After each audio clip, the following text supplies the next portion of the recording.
Қайырлы күн. Бүгін мен қызыма жылқының суретін салып беріп жатырмын. Қызым, біз не зат салып отыр? Қандай сурет салып отырмыз? Аттың.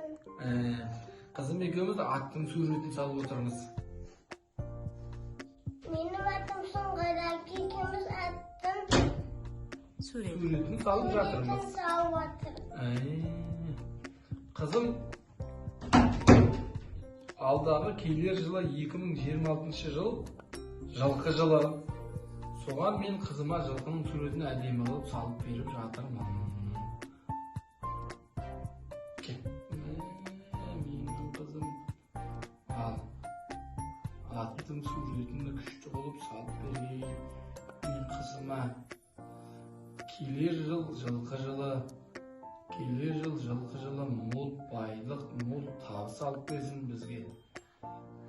Еліміз тыныш, жұртымыз аман болсын.